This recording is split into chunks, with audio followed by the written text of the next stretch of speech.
여러분 안녕하십니까. 광주 MBC 뉴스투데이입니다. 먼저 오늘의 주요 뉴스입니다. 영광 굴비업계가 불황과 원재료값 상승, 김영란법 여파 등으로 참중고를 겪고 있습니다. 고층 아파트들이 바람길을 막으면서 올여름 광주도심의 열섬 현상을 부추겼다는 지적이 제기됐습니다.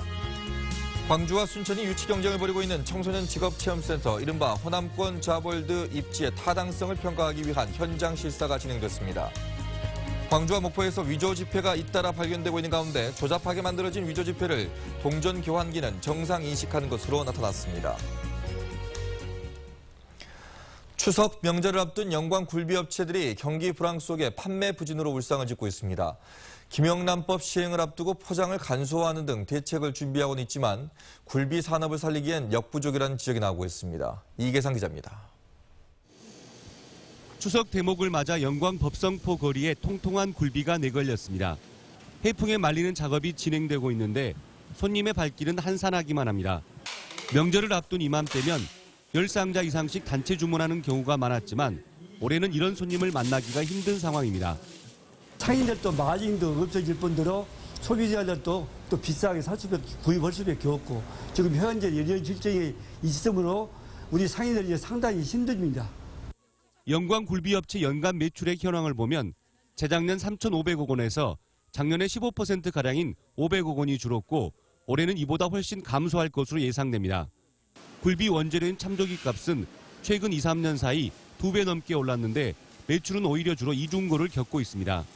여기에 이른바 김영란법 시행을 앞두고 명절 특수도 기대만큼 신통치 않은 상황입니다.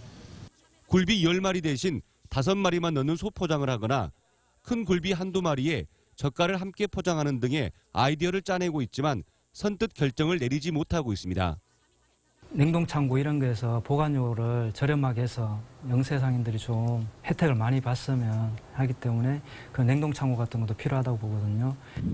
이런 가운데 굴비 매출 상위 5위권의 업체 2곳이 사실상 폐업을 앞둔 것으로 알려졌습니다. 영광 굴비 상인들은 이번 위기를 슬기롭게 헤쳐나가지 못한다면 굴비 산업 자체가 흔들릴 것이라고 우려하고 있습니다. MBC 뉴스 이계상입니다. 광주 전남 지역 대부분의 채소류가 생육 부진과 급식용 납품 수요 증가로 강세를 보이고 있습니다. 한국농수산식품유통공사 광주 전남 본부가 발표한 자료에 따르면 장기간 지속된 폭염에 따른 생육 부진과 급식용 납품 수요 증가 등으로 배추와 무 등 대부분의 채소류가 강세를 나타내고 있는 것으로 나타났습니다. 과일류의 경우에 사과와 배 등은 출하 물량이 늘어나면서 다소 약세를 보이고 있는 것으로 조사됐습니다. 밤에 이슬이 맺혀 본격 가을이 시작된다는 절기 백로입니다. 하지만 오늘도 어제만큼 덥겠는데요. 오늘 광주의 낮 최고 기온은 29도로 평년 기온을 1도 정도 웃돌겠고요. 영광이 28도, 구례 30도로 전남 대부분 지역 30도 안팎의 낮 기온 보이겠습니다. 날씨는 맑겠지만 불청객인 미세먼지가 찾아옵니다. 우리 지역 오전 한때 나쁨 단계를 보이니까요. 외출할 때는 마스크 챙기시는 것이 좋겠습니다. 현재 구름 영상 보시면 우리 지역 구름이 많이 끼어 있습니다. 또 서해안을 중심으로는 안개가 자욱합니다. 현재 기온입니다. 대부분 지역 20도 안팎으로 출발하고 있고요. 장성과 담양이 28도, 나주와 화순도 28도로 예상됩니다. 전남 대부분 지역 어제와 비슷하거나 조금 낮겠습니다. 곡성이 28도, 보성이 27도로 예상됩니다. 날씨였습니다. 기록적인 폭염이 기승을 부렸던 올 여름 광주 도심의 열섬화를 우려하는 목소리가 높았죠. 무등산과 관주천 주변의 고층 건물들이 바람길을 막으면서 열섬 현상을 부추겼다는 지적이 제기됐습니다. 김철원 기자입니다. 유난히 더웠던 올여름, 열대야 때문에 잠들기 힘들었던 날도 많았습니다. 광주 시민을 상대로 한 설문조사에서 응답자의 10명 중 9명 이상이 수면방해 경험이 있었고 절반에 가까운 시민들이 그런 날이 많았다고 답했습니다. 광주의 열섬화 현상에 대한 질문에서도 응답자의 84%가 광주의 열섬화 현상이 심각하다는 데 동의했습니다. 광주 인근에는 땅도 많은데 너무 과밀화되고 있어가지고 그 안에서 쓰여지고 있는 인공에너지가 대단히 많고 제자리 걸음인 녹지 확보율과 무분별한 도시 개발은 광주의 열섬 현상을 더욱 부추기고 있습니다.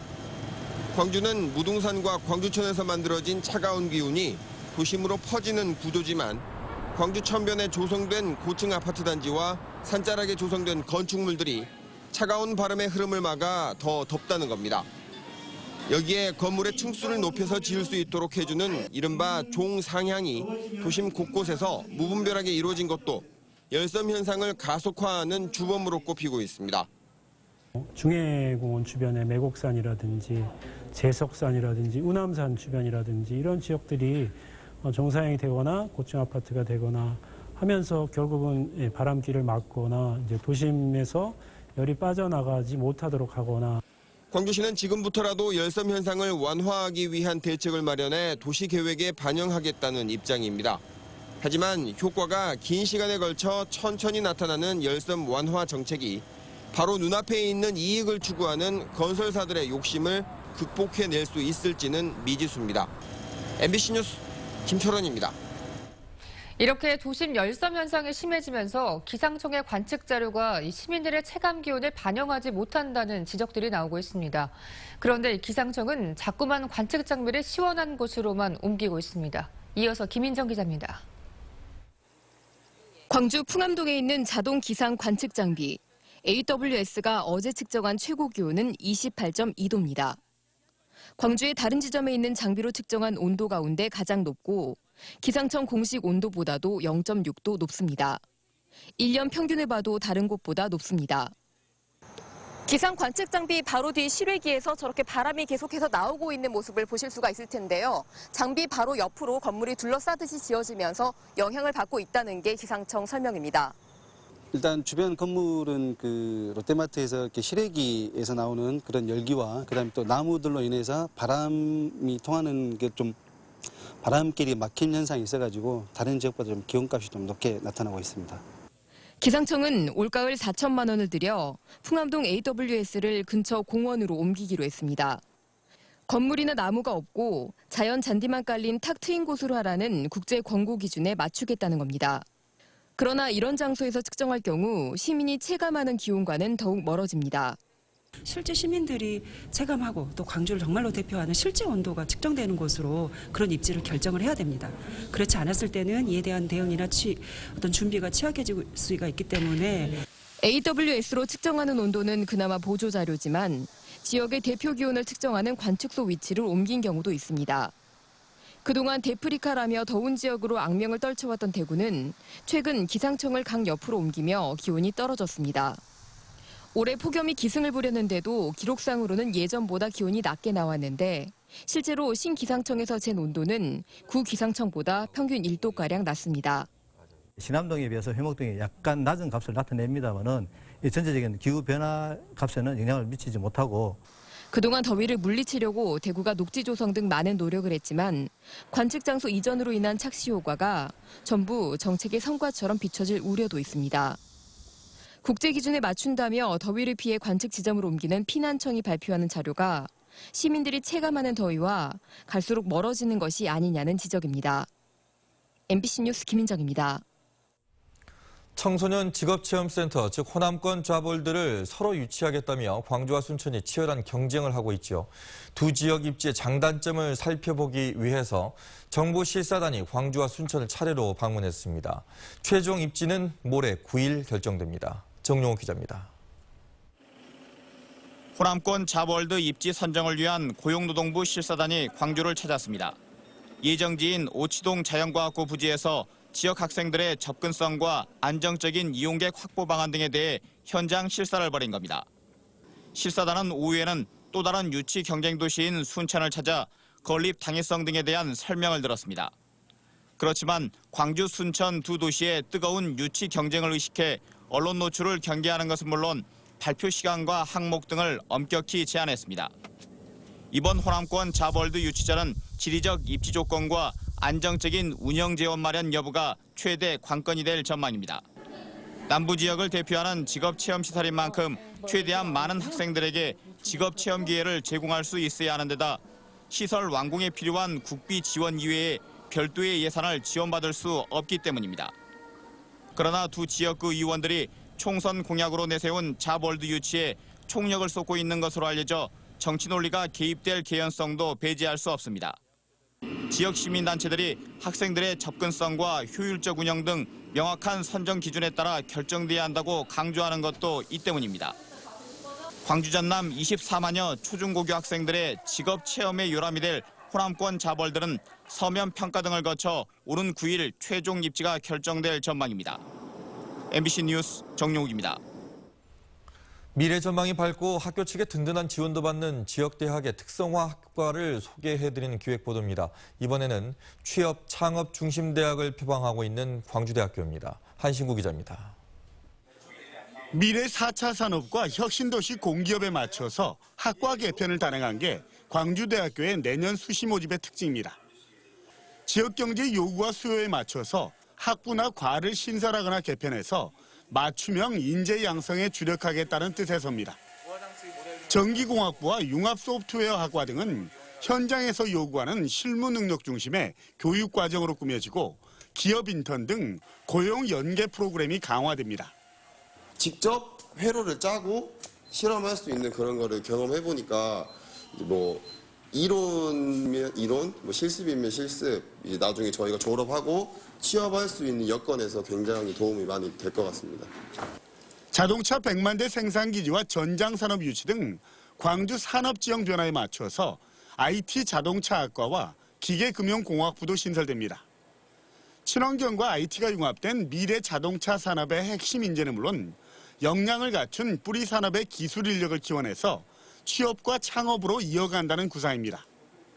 특성화를 통해서 대학 경쟁력과 학생 취업이란 두 마리 토끼를 잡겠다는 겁니다.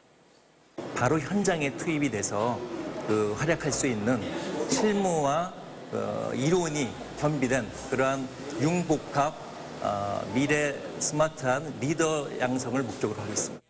재학생 평균 장학금이 호남권 1위를 기록하고 있는 광주대는 취업 창업 중심 대학을 모토로 이번 수시 모집에서 전체 정원의 92%인 1,526명을 뽑습니다. MBC 뉴스 한신구입니다.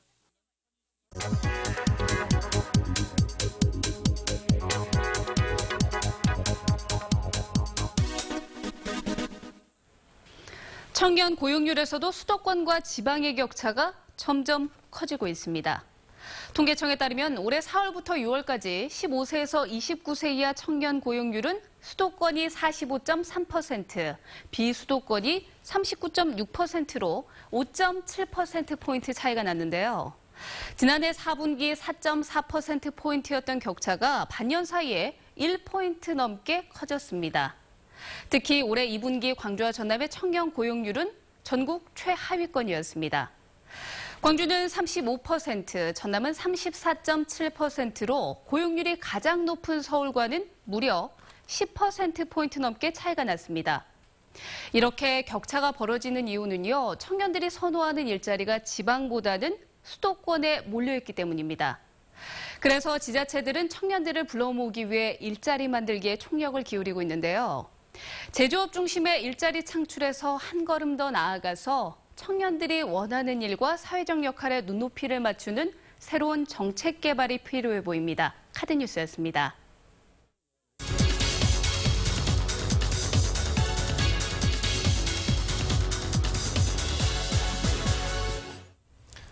청년들의 기술 창업을 지원하고 지식 기반형 중소기업을 육성하는 아이플렉스 광주가 오늘 문을 엽니다. 네, 앞으로 청년 창업과 지역 산업에 어떤 역할을 하게 될지 박정환 광주시 기업육성과장과 자세한 이야기 나눠보겠습니다. 안녕하십니까? 안녕하십니까? 네. 아이플렉스 광주라는 시설이 어떤 곳인지 소개 부탁드립니다. 네, 알겠습니다. 네. 그 아이플렉스 광주 이름 자체가 좀 생소하실 수 있을 텐데요. 이 아이디어, 인큐베이션, 혁신을 의미하는 아이와 복합 산업 시설을 의미하는 플렉스, 그리고 여기에 광주를 더해서 아이플렉스 광주라고 저희가 이름을 지었고요. 이것은 그 창의적인 아이디어를 사업화하고 이 지역 산업을 혁신하자는 의미가 담겨져 있는 것입니다. 저희 아이플렉스 광주는 2011년 중소기업청 지식산업센터 사업에 선정되어 추진되었고요. 지식산업센터는 우리가 흔히 그 아파트형 공장으로 잘 알려져 있습니다.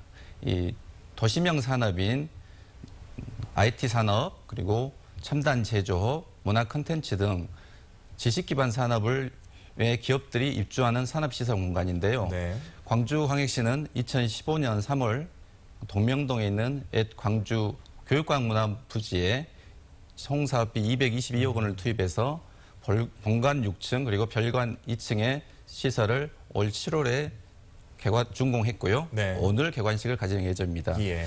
그래서 이 도심에 생긴 이 아이플렉스 광주가 지역 산업을 혁신하는 의미도 있지만 또 다른 의미로는 지금 현재 문제가 되고 있는 도심 공동화에 해결하는 하나의 방안이 될 수도 있다고 기대하고 있습니다. 네, 첨단 산업단지에도 아이플렉스와 비슷한 기술 지원 기구가 있는 걸로 알고 있는데요. 네네. 서로 어떤 점이 다를까요? 네, 첨단에도 그런 유사한 기관들이 있는데요. 일단 저희가 두 가지로 특성을 비교해 볼 수 있겠습니다. 일단 지리적 특성인데 아이플렉스 광주는 도심권에 있습니다. 도심권에 있기 때문에 저희가 일단 접근성이 우수하고 또 대학이나 아시아문화전당 등 그 유관 기관들이 같이 있어서 경쟁력을 갖춘 고급 인력들을 수급하는데 수월하고요. 또 하나는 그 아이플렉스 특징이 있는데 일단은 그 기업가들뿐만 아니라 창업을 준비하는 창업가들이 같이 활동하는 공간이기 때문에 두 기업가와 창업 준비생들이 시너지 효과를 발휘해서 새로운 사업을 발굴하는데 좋은 여건이라고 할 수 있겠습니다. 네. 더군다나 이제 뭐 청년 창업이 요즘 많은 관심을 받고 있는데 청년 창업자들에게 또 도움을 주실 수 있을 것 같아요. 네, 그렇습니다. 어떤 역할을 해주실 수 있나요? 네, 지금 그 전 국가적인 화두가 청년 문제인데 그 중에서도 청년 그 실업 문제가 가장 큰 문제로 대두되고 있습니다. 그렇죠. 이러한 청년 실업 문제를 해결하기 위해서 저희 시에서도 적극적인 창업 지원 시책을 추진하고 있는데요. 이 아이플렉스 광주에서도 저희가 창업을 위한 원스톱 지원 시스템을 구축해서 적극적으로 지원하겠습니다. 우선 저희가 그 KDBI에 있던 프리BI 센터를 이 아이플렉스로 이전해서 청년 창업 지원 센터로 확대 운영하고 있고요. 여기서는 공개 그 경영을 통해서 8개의 AB 취업팀을 선발해가지고 그들에게 창업 멘토링이라든가 3D 프린터 교육 그리고 아이디어 경진대 그리고 엔젤 투자자들을 그 유치한 투자 설명회 등을 통해서 지원 시책을 추진할 예정이고요. 그리고 또 하나 그 아이플렉스 광주의 특징적인 점은 광주에 처음으로 그 스타트업 빌이라는 카페형 창업 공간을 구성했습니다. 그래서 이 스타트업 빌은 그 창업을 준비하고 있는 AB 창업자들이 서로 모여서 정보를 교류하고 협업하는 오픈형 공간으로서 창업을 준비하는 젊은이들에게 많은 인기가 있을 거라고 생각합니다. 네, 이렇게 예비 창업자도 있지만 사업 단계에 있거나 사업 중인 중소기업들도 있는데요. 이 중소기업을 지원하는 프로그램도 있을까요? 네, 그렇습니다. 지금 그 아이플렉스 광주는 복합적인 공간으로 저희가 1층을 창업가들을 위한 공간, 2층은 기존 기업들을 위한 공간인데 기존 기업들도 사실은 많은 지원이 필요합니다. 예를 들면 기존 기업들 중에 그 제조업과 디자인 기업이 같이 있을 때 그들과 협업해서 융합 R&D를 한다면 시너지 효과를 낼 수 있을 것 같아서요. 저희가 융합 지원 R&D 사업도 내년에는 마련해서 시행할 예정입니다. 위치가 그 동명동 중앙도서관 뒤편에 있더라고요. 예, 관심 있는 분들 찾아보셔도 좋을 것 같습니다. 이른 아침 나와주셔서 고맙습니다. 감사합니다. 추석 명절을 앞두고 검찰이 고질적인 임금체불 사업주를 엄단하고 피해 근로자 지원을 강화합니다. 광주지방검찰청은 광주지방고용노동청과 임금체불 피해 근로자 지원을 위한 간담회를 열고 상습적으로 고액의 임금을 체불하는 사업주에 대해 구속 수사를 하고 지자체와 대기업의 빠른 공사대금 지급을 독려하기로 했습니다. 올해 8월까지 광주 지역 임금체불 피해 근로자는 6천여 명으로 체불액은 약 200억 원에 이릅니다. 서해 해양경비안전본부는 지난해 말부터 석 달 동안 중국에서 식용으로 밀수입한 교배용 전복 4천여 마리를 국내 양식어민들에게 판매해 2억 원 상당을 챙긴 혐의로 53살 조모 씨와 운반책 등 7명을 붙잡았습니다. 이들은 검역 절차를 거치지 않은 전복을 들여오면서 중국산 전복으로 교배하면 우량 전복을 생산할 수 있다고 어민들을 속여 한 마리에 2,500원 상당의 중국산 전복을 5, 6만 원에 판매한 것으로 드러났습니다. 지난 총선에서 강훈태 전 광주시장을 돕기 위해 산악회를 운영하고 기부 행위를 한 6명이 벌금형을 선고받았습니다. 광주지법 신조살 주모 씨 등 6명에 대해 사전 선거운동을 위해 사조직을 만들고 공직선거법상 기부 행위에 해당되는 후원금을 냈다며 300에서 500만 원의 벌금형을 선고했다고 밝혔습니다. 이들은 지난해 6월부터 6개월 동안 산악회 외 주민들을 동원해 사전 선거운동 등을 한 혐의로 기소됐습니다.